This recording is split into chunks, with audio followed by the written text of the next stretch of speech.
Olá, meus irmãos, como vocês estão? Ficamos alguns dias aqui sem ter esse tempo nosso aqui da nossa devocional, mas estamos de volta com a graça do nosso bom Deus. E hoje nós vamos refletir no Salmo de número 126, que é um cântico de romagem, e diz assim: quando o Senhor restaurou a sorte de Sião, ficamos como quem sonha.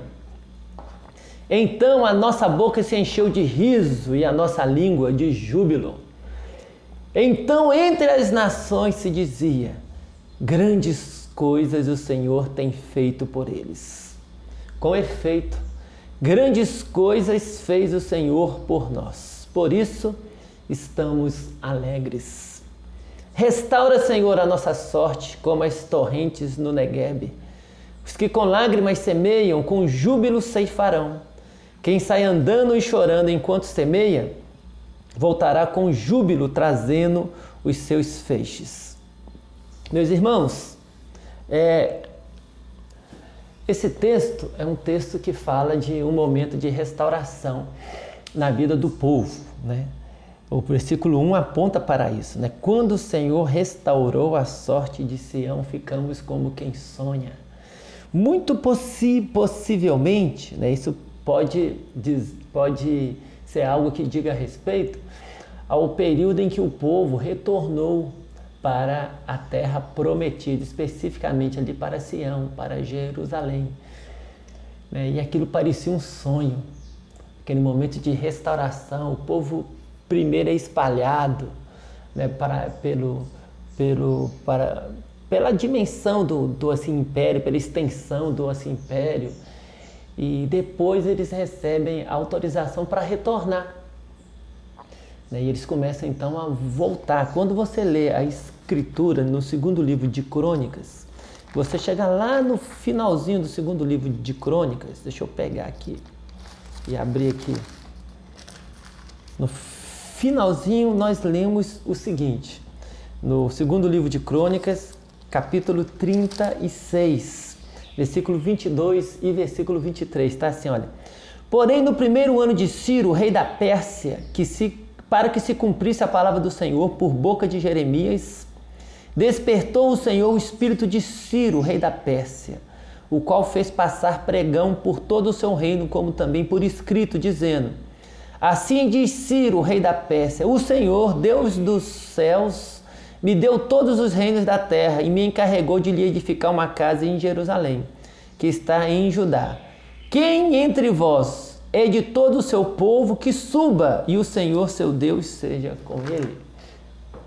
Imagina o povo, de repente, depois de algumas décadas, né, tendo sido espalhados pelo império, quando Nabucodonosor, o império babilônico, veio sobre o reino de Judá. E agora, depois de algumas décadas, tendo o próprio império da Babilônia sucumbido, e agora um outro império surge, e depois de algum tempo, então, Ciro dá essa autorização para que eles voltem. Então, muito possivelmente, esse salmo retrata um momento como aquele momento onde o povo está como quem sonha, porque está parecendo um sonho mesmo. Fala, gente, não é que Deus está cumprindo a promessa dele? Temos autorização para poder voltar. Deus está restaurando a nossa sorte.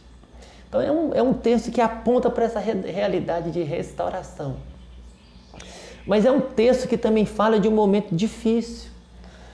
Eles enfrentam uma situação difícil aqui. Embora as nações em volta reconheçam que eles estão sendo beneficiados, que eles estão sendo restaurados, mas a gente vê aqui uma questão de plantação, de semear com lágrima, para depois colher os seus feixes. Pode ser, inclusive, não apenas uma metáfora, mas uma menção real à situação agrícola, a um momento difícil, né, que eles estariam enfrentando ali com relação à plantação. Mas o fato é que eles estavam também diante de uma situação que exigia trabalho, que exigia dedicação. Havia uma restauração em andamento, mas eles sabiam que ainda havia muitas coisas a serem feitas. E é sobre isso que eu quero pensar com você, sobre restauração. Nós temos três coisas aqui muito claras que o salmista faz menção a elas. Primeiro, nós temos aqui gratidão. Você percebe que eles estão alegres e gratos a Deus por causa da restauração que eles estão experimentando. Ele diz, nós ficamos como quem sonha. E ele diz, as nações em volta estão comentando que o Senhor tem feito grandes coisas por nós. E ele diz, com efeito, é verdade, grandes coisas tem feito o Senhor por nós. Isso demonstra um reconhecimento da mão bondosa de Deus sobre a vida deles. Então nós temos gratidão aqui, mas temos também duas outras questões muito importantes, que é confiança e esperança. Quando ele diz assim, restaura, Senhor, a nossa sorte como as torrentes do Negueb, ele está se voltando para o Senhor, confiando que o Senhor há de fazer na vida do povo, assim como Deus faz com o próprio Negueb, que era aquela região ali, né, o rio ficava seco, né, mas durante um tempo ele secava, parecia que sumia, que nem existia ali praticamente. Mas em um outro período do ano, uma nova estação, que ele era novamente abastecido de água. E então você até estranhava quando você comparava os dois cenários. Um cenário onde ele quase sumia, como se praticamente não existisse, e um outro cenário onde ele era aquela coisa forte, aquela água corrente, e você olhava e quase não acreditaria que aquele rio era o mesmo que meses atrás você teria passado ali e visto praticamente inexistindo. E é sobre isso que ele fala. Ele fala, olha, assim como as torrentes do Negueb, que em determinados momentos, né, parecem deixar de existir, tamanha a sequidão, mas que depois se apresenta como um rio caudaloso, que assim também o Senhor faça conosco. Que toda essa fase estéril, de tristeza, de sequidão, o Senhor substitua, né, por uma fase nova, abastecida pela graça do Senhor. Isso é confiança e ao mesmo tempo ele fala de esperança. Os que com lágrimas semeiam, com júbilo ceifarão. Quem sai andando e chorando enquanto semeia, voltará com júbilo, trazendo os seus feixes. É a esperança de que o Senhor vai derramar a graça dele sobre a vida do seu povo. E é disso que nós precisamos, irmãos. No meio das lutas, no meio das dificuldades, sermos gratos a Deus por aquilo que ele já fez por nós em Cristo, sobre essa restauração de vida que Cristo consumou na cruz. Mas focarmos também no dia que se chama hoje, sabendo que Deus está trabalhando em nós e na nossa vida dia após dia.